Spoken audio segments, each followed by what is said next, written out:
Bismillah ar-Rahman ar-Rahim, walhamdulillahi rabbil alamin, wassalatu wassalam ala sayyid al-mursalin. On continue avec le livre Al-Usul al-Thalatha et on va commencer à rentrer bi'idhnillah dans le début du livre. Il faut savoir que Al-Usul al-Thalatha est un des meilleurs livres pour Al-Aqid, le dogme. Il ne convient pas ni à une personne qui fait partie des gens de la masse, ni à un étudiant en sciences, de ne pas étudier ce livre. Car il y a dedans la façon avec laquelle tu dois avancer dans ta religion, et il y a dedans le résumé de la religion. C'est-à-dire qu'il faut, pour connaître et avoir une religion complète, savoir qui est ton Seigneur, qui est ton prophète et quelle est ta religion avec les preuves. Ça englobe toute la religion. Il faut savoir qu'il y a d'autres livres après celui-là à étudier, après l'Usul al-Thalatha, par exemple comme aussi Al-Qawa'id al-Arba'a de Mohammed ibn Abdul Wahhab, Kashf al-Shubuhat aussi, Kitab al-Tawhid. Ensuite, on peut étudier, même il faut étudier Al-Aqid al-Wasitiyya, qui concerne le dogme par rapport au nom et aux attributs d'Allah Azza wa Jal. Ensuite, Al-Hamawiyya. Ensuite, Al-Tadmiriyya. Et ensuite, Al-Tahawiyya. C'est dans à peu près cet ordre-là qu'il faut étudier ces livres-là. Et nous allons commencer par le début de Al-Usul al-Thalatha. Et il faut savoir que Mohammed ibn Abdul Wahhab commence par dire Bismillah ar-Rahman ar-Rahim. Premièrement, le Cheikh Mohammed ibn Abdul Wahhab commence par Bismillah ar-Rahman ar-Rahim pour faire, pour prendre, il a pris comme exemple le Coran, qui commence toutes les surahs par Bismillah ar-Rahman ar-Rahim. Et ensuite, le prophète Mohammed sallallahu alayhi wa sallam, qui à chaque fois qu'il écrivait une lettre à quelqu'un, commençait par Bismillah ar-Rahman ar-Rahim. Et aussi, il faut savoir que ça fait partie du bon comportement par rapport à l'écriture, ou par rapport même à la parole. Quand on va faire un discours en général, par exemple, on commence par dire Bismillah ar-Rahman ar-Rahim, walhamdulillahi rabbil alamin, wassalatu wassalam ala sayyid al-mursalin. Donc on commence par le basmala. Le bon comportement, c'est de commencer par le basmala.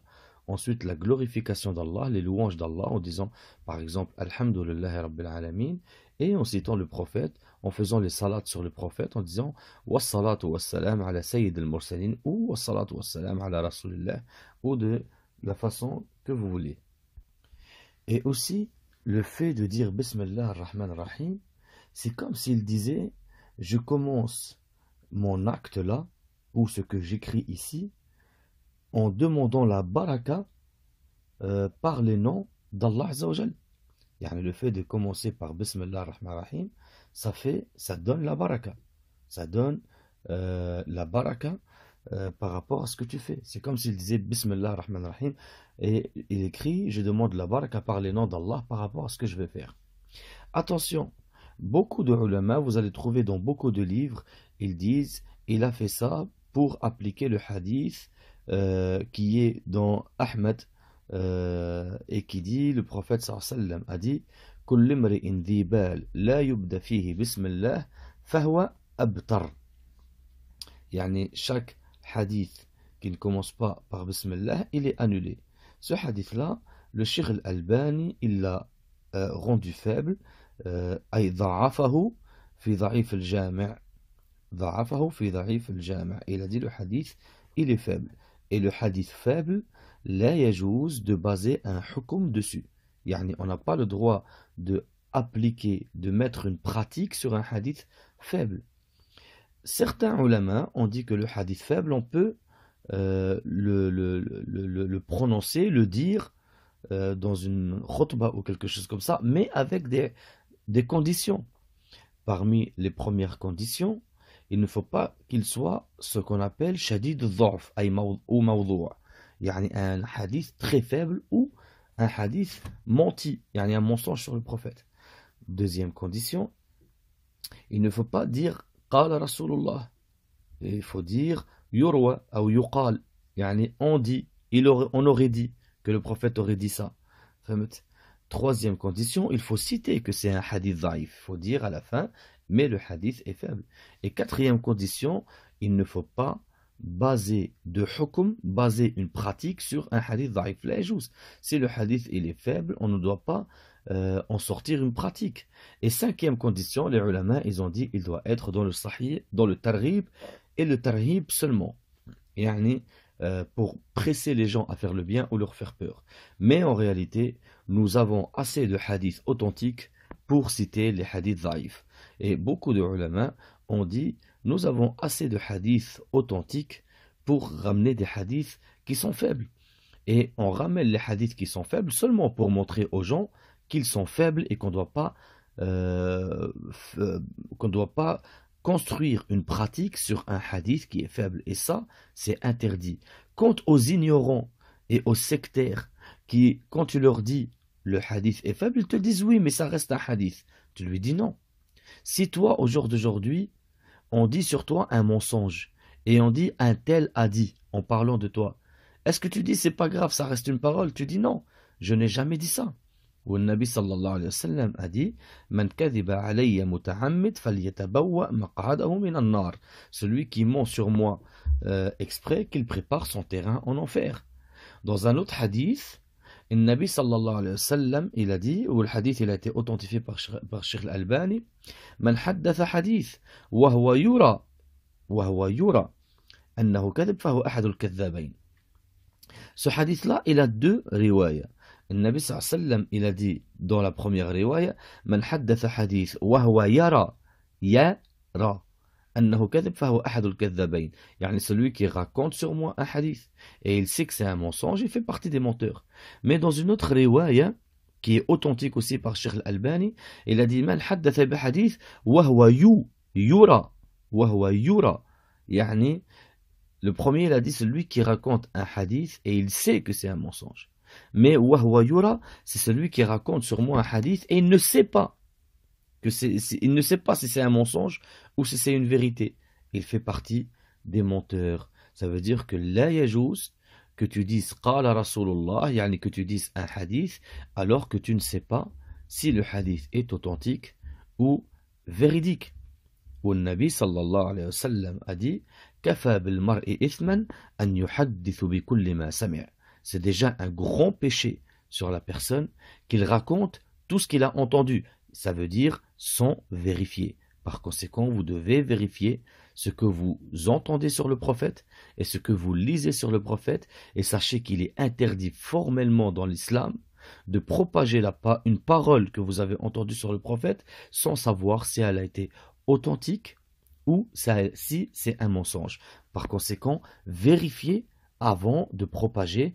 Et Allah il dit dans le Coran إذا جاءكم فاسق بنبأ فتبينوا. Yani quand quelqu'un vient vers vous avec une information, cherchez, vérifiez. Ne propagez pas tout ce que vous entendez sur le prophète, mais vérifiez si la parole est authentique ou non. Nous revenons à la parole qu'il a commencé avec le livre, Cheikh Mohammed ibn Abdul Wahhab, Bismillah ar-Rahman ar-Rahim. On a dit c'était pour Al-Baraka et que le hadith Kul amr dhibal la yubda fihi Bismillah fahuwa abtar. Chaque chose que tu comptes faire, que tu ne commences pas par Bismillah, elle est annulée. On a dit le hadith, il est faible. Taïb, maintenant, que veut dire Bismillah ar-Rahman ar-Rahim? Al-Bism, ba, bism. Le ba ici, ay asta'inu Bismillah. Yani, je demande l'aide par le nom d'Allah. C'est pour ça qu'il dit Bismillah. Yani, je commence par le nom d'Allah. Qu'est-ce que c'est al-Ism? Al-Ism, il vient du mot as-sumu, yani al-ulu, l'élévation. Al-Ism, il vient du mot as-sumu, qui veut dire l'élévation. Personne ne connaît ton nom, tu es invisible, une fois qu'on connaît ton nom, tu apparais, tu es élevé par rapport à ton nom, on sait qui tu es. Donc, est-ce que Allah a des noms? Oui. Est-ce que Allah a des asma, des noms? Oui, Allah a des noms. Combien a-t-il de noms? Vous allez peut-être répondre 99, par rapport au hadith où le prophète Mohammed sallallahu alayhi wa sallam a dit Lillahi 99 ism, man ahsaha dakhala al-jannah. À Allah, 99 noms. Man ahsaha, celui qui les apprend, comprend et pratique, il rentre au paradis. Et en réalité, non. Allah n'a pas 99 noms, il en a plus. Il en a plus. Pourquoi on sait qu'il en a plus? Parce que dans Sahih Muslim, le prophète sallallahu alayhi wa sallam, il fait un dua. Donc, le prophète sallallahu alayhi wa sallam dit dans le dua, qui est le dua de l'ham ou al-huzn, c'est-à-dire que quelqu'un il est préoccupé par quelque chose ou il est triste, il doit dire Allahumma inni abduka ibn abdik ibn amatik nasiyati biyadik ماض في حكمك عدل في قضاؤك أسألك بكل اسم هو لك سميت به نفسك أو أنزلته في كتابك أو علمته أحدا من خلقك أو استأثرت به في علم الغيب عندك. Et c'est ça qui nous intéresse. Et donc le prophète sallallahu alayhi wa sallam, il dit Yani ya Allah, je te demande par chaque nom qui t'appartient. As'aluka bi kulli ismin huwa lak. Il dit en premier Sammayta bihi nafsak. Yani je te demande par chaque nom qui t'appartient que tu t'es appelé avec. Ou anzaltahu fi kitabik, ou que tu as descendu dans ton livre, yani le Coran, le Taurat, l'Injil. Ou allamtahu ahadan min khalqik, ou que tu l'as appris à un de tes créatures, yani tes prophètes. Ou ista'tharta bihi fi ilm al-ghayb indak, ou un des noms, yani que tu as dans la science de l'invisible. C'est-à-dire que ici, le prophète sallallahu alayhi wa sallam, il a divisé les noms en trois sortes de noms. Des noms que Allah Azza wa Jal, il a descendu dans son livre, comme on voit dans le Coran. Wa'alam anna Allah sami'un alim, et sache que Allah sami' alim. Des noms qui sont seulement dans les hadiths. Par exemple, tu trouves dans Sunan al-Tirmidhi, Nabi sallallahu alayhi wa sallam, il dit Inna Allah hayyun sittir. Ce sont deux noms. Sittir, par exemple, c'est un des noms que tu ne trouves pas dans le Coran. Tu le trouves seulement dans le hadith. Ou les noms que tu as dans l'invisible, que tu n'as informé personne. Des noms que Allah, des noms d'Allah que Allah ne nous a pas divulgués, ni dans le Coran, ni dans le hadith. C'est-à-dire qu'il y a en résumé des noms qui sont dans le Coran, des noms qui sont dans le hadith et des noms qu'on ne connaît pas. Des noms qu'on ne connaît pas. Par conséquent, Allah Azza wa Jal a plus de 99 noms puisqu'il y a des noms qu'on ne connaît pas.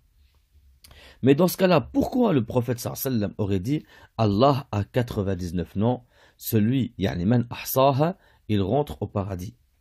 Si moi, par exemple, j'ai 1000 livres et je dis j'ai 10 livres dans ma bibliothèque, celui qui les apprend et comprend, il fait partie des ulama.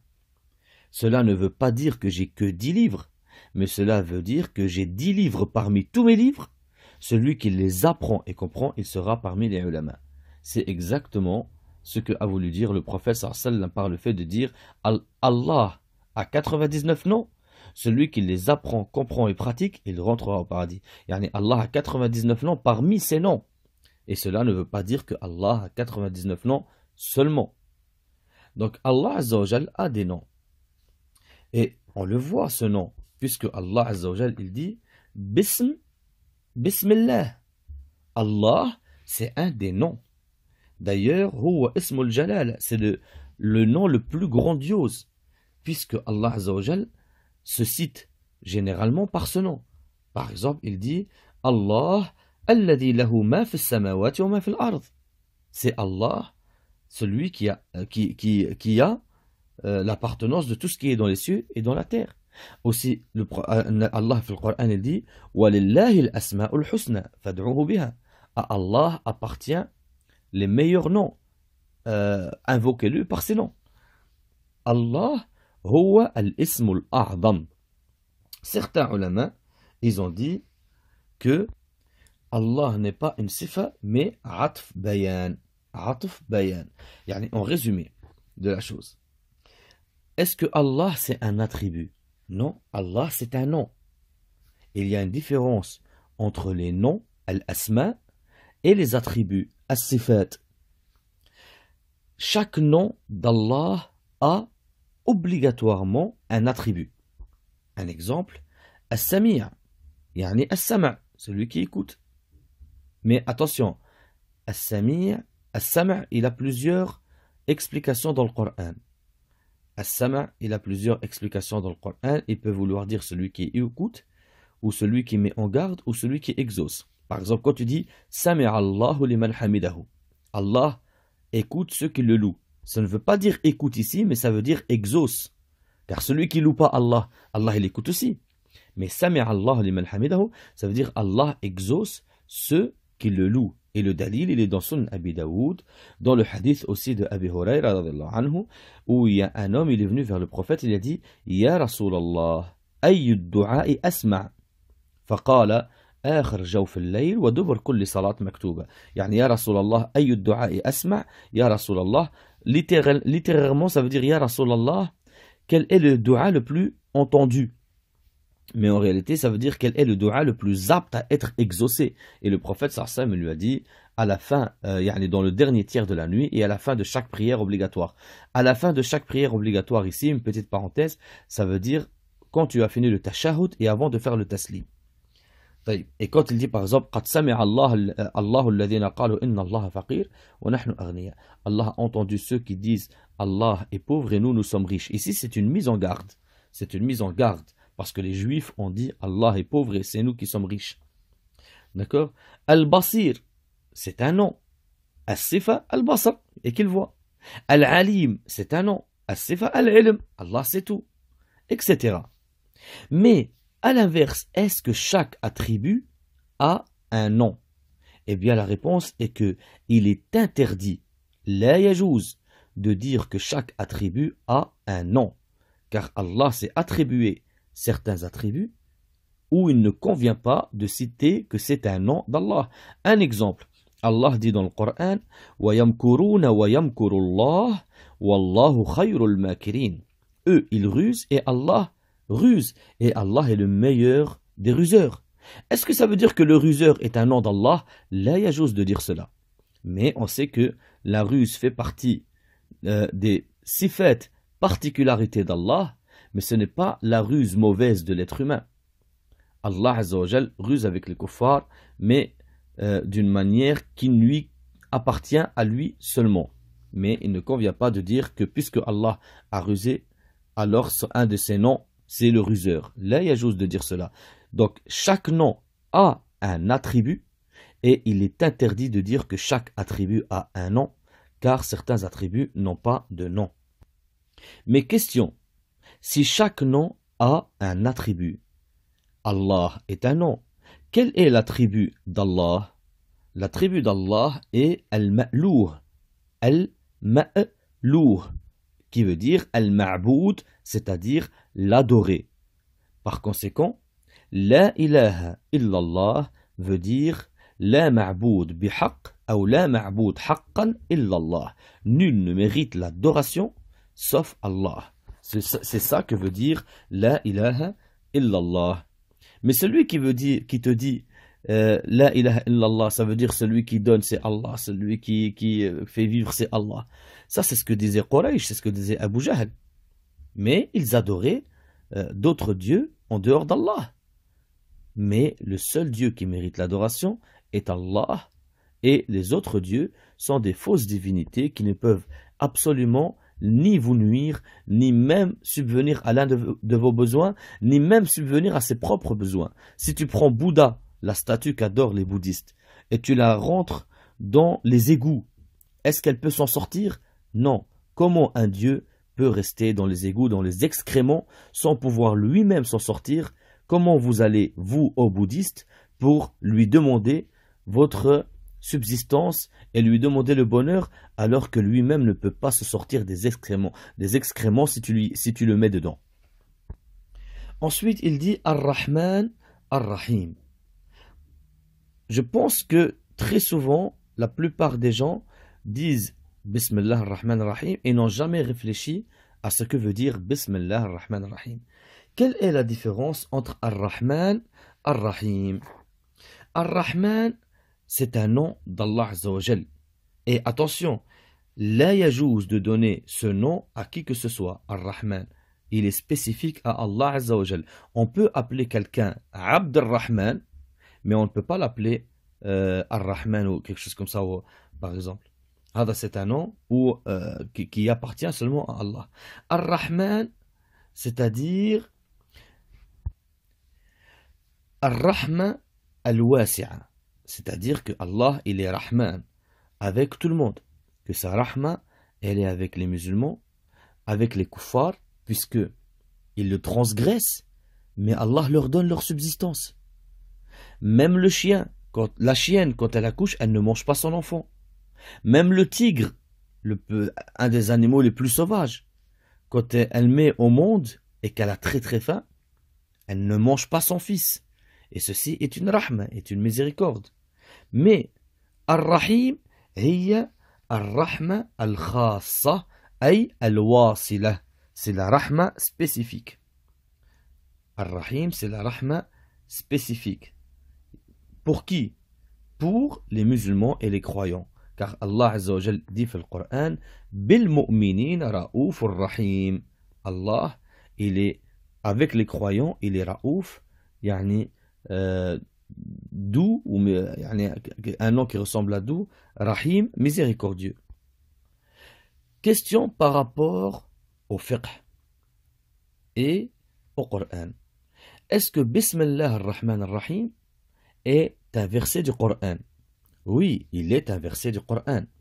La divergence est dans le fait que la sourate commence par Bismillah ar-Rahman ar-Rahim. Est-ce que le premier Bismillah ar-Rahman ar-Rahim fait partie de la sourate ou pas? Là est la divergence.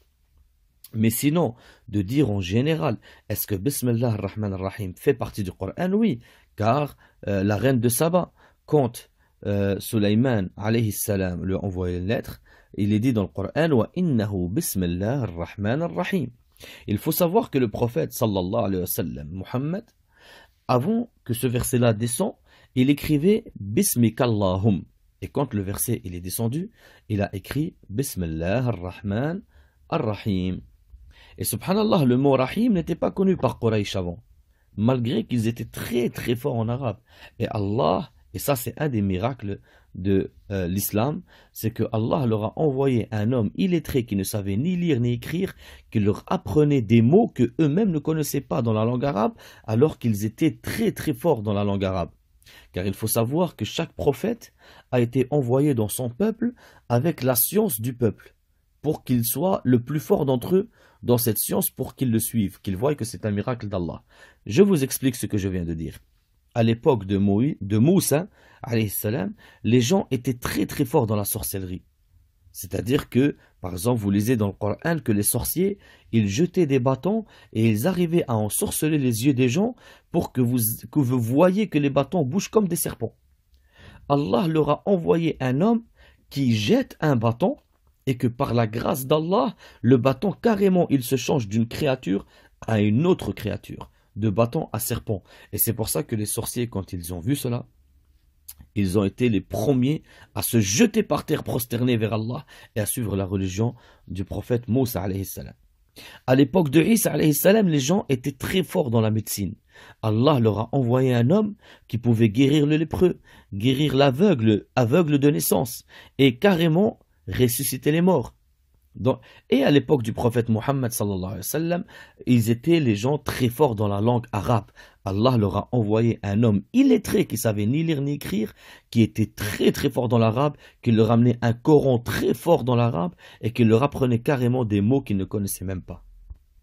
Nous revenons à notre question par rapport à Bismillah ar-Rahman ar-Rahim dans le Coran. Est-ce qu'elle fait partie du Coran? Il y a une divergence par rapport à cela. Certains ont dit oui, certains ont dit non. Wal ilmu 'inda Allah, euh, certains ulama ont donné des preuves fortes qui disent que, par exemple, Nabi sallallahu alayhi wa sallam, quand il parle du hadith qui est dans par rapport à Surat al-Fatiha, où il cite 7 versets. Et les 7 versets, et il n'y a pas Bismillah ar-Rahman ar-Rahim dessus. Pareil, dans un autre hadith, le Nabi sallallahu alayhi wa sallam, il dit il y a une sourate de 30 versets, celui qui la lit, il ne sera pas touché par le châtiment de la tombe. Et cette sourate, c'est Surat al-Mulk. Il y a 30 versets dedans. Si tu rajoutes Bismillah ar-Rahman ar-Rahim, ça fait 31. Par conséquent, ils ont dit Bismillah ar-Rahman ar-Rahim au début de la sourate ne fait pas partie de la sourate. Aussi, le fait de dire Bismillah ar-Rahman ar-Rahim quand on fait la salat, est-ce que c'est une sunna ou non? Oui, c'est une sunna, mais la sunna, c'est le fait de le dire à voix basse. Car dans beaucoup de hadiths, où les sahaba disent, par exemple, un sahabi qui a dit, et le hadith est dans Bukhari Muslim, il dit, j'ai fait la salat derrière le prophète, derrière Abu Bakr, derrière Omar et derrière Uthman, tous commencés par Alhamdulillahi Rabbil Alamin. C'est-à-dire que quand tu fais le Isha, par exemple, où tu lis à voix haute, ou tu fais le Maghrib et tu lis à voix haute, ou tu fais le Fajr et tu lis à voix haute, le Bismillah ar-Rahman ar-Rahim, tu ne dois pas le dire à voix haute. Tu dois le dire à voix basse et tu commences à voix haute en disant Alhamdulillahi Rabbil Alamin. Yani tu dis Bismillah ar-Rahman ar-Rahim à voix basse et ce que tu dois commencer à dire à voix haute, c'est Alhamdulillahi Rabbil Alamin. Mais tu le dis quand même Bismillah ar-Rahman ar-Rahim à voix basse. On voit certains imams, des fois pour le witr, par exemple pour le tarawih, ils lisent les 3 dernières sourates. Qul huwa Allahu ahad, Qul a'udhu bi rabbil falaq, Qul a'udhu bi rabbin nas. Il les lit d'un coup. Est-ce que s'il les lit d'un coup, il doit prononcer la basmala à voix haute ou à voix basse entre les 2 sourates? Il doit prononcer la basmala à voix basse entre les 2 sourates. Attention, le Bismillah ar-Rahman ar-Rahim, on a dit il al-baraka. Il y a aussi d'autres choses, beaucoup de choses, sur le fait de dire Bismillah ar-Rahman ar-Rahim. Par exemple, quand tu rentres chez toi et que tu dis Bismillah, le shaitan ne rentre pas chez toi. Si tu ne dis pas Bismillah, 70 shaitan rentrent avec toi. Quand tu vas manger et que tu dis Bismillah, le shaitan ne mange pas avec toi. Mais si tu rentres chez toi, tu dis pas Bismillah, et qu'ensuite tu manges et tu dis pas Bismillah, les 70 shaitan rentrent avec toi et leur chef dit aux autres shaitans derrière lui, vous avez trouvé où dormir et où habiter. Il faut savoir aussi que c'est une sunna quand tu fermes ta porte, la porte de chez toi, que tu dises Bismillah. Car le prophète sallallahu alayhi wa sallam a dit, le shaitan n'ouvre pas une porte qui a été fermée au nom d'Allah. Tu dis Bismillah et ensuite tu fermes ta porte. Pareil, c'est une sunna que si tu laisses un verre et qu'il y a de l'eau dedans ou quelque chose comme ça, que tu le couvres. Si tu n'arrives pas à le couvrir, même que tu mets un bâton dessus, pour pas que le shaitan y rentre dedans. Mais à condition, il faut dire Bismillah avant de le couvrir. Pareil, dans le hadith de Ali ibn Abi Talib, il a dit Satru ma bayna a'yun al-jinn wa farj al-mar'i idha dakhala al-khala qawluhu bismillah. Le voile qu'il y a entre ta nudité et les yeux du djinn quand tu rentres aux toilettes, c'est le fait de dire Bismillah. Avant de rentrer aux toilettes, si tu dis Bismillah avant de rentrer, les djinns dans les toilettes ne peuvent pas voir ta nudité. Et le fait de dire Bismillah, ça a beaucoup d'autres effets très bénéfiques à faire. Donc, essayez de commencer vos actes en disant Bismillah. Attention, il y a une innovation qu'on voit très souvent, surtout des vieilles personnes, qu'Allah les guide et nous guide, c'est qu'avant de faire la salat, quand il lève ses mains pour faire le takbir, pour dire Allahu Akbar, en levant ses mains, il dit Bismillah et ensuite il dit Allahu Akbar. Ceci est une bid'a. Ceci est une innovation. Le prophète ne faisait pas cela. Le prophète commençait la salat par at-takbir, c'est-à-dire par le fait de dire Allahu Akbar. Par conséquent, je conseille à tout le monde de ne pas chercher à être en divergence avec le prophète, car le prophète sallallahu dit Man amila amalan laysa alayhi amruna fahuwa rad. Celui qui fait un acte, il n'y a pas notre ordre dessus, son acte est rejeté. Et sachez que le meilleur acte est celui du prophète. Par conséquent, si vous voulez faire les meilleurs actes, essayez de ressembler au maximum à celui du prophète Mohammed sallallahu, car vous ne pouvez pas faire mieux. Et le mieux que vous puissiez faire, c'est d'essayer de ressembler au prophète sallallahu alayhi wa sallam, car l'adoration n'est acceptée qu'avec 2 conditions, qu'elle soit pour Allah et qu'elle soit comme le prophète d'Allah sallallahu alayhi wa sallam l'a nous l'a appris. Subhanak Allahum bihamdik, nashhadu an la ilaha illa ant, nastaghfiruka wa natubu ilayk.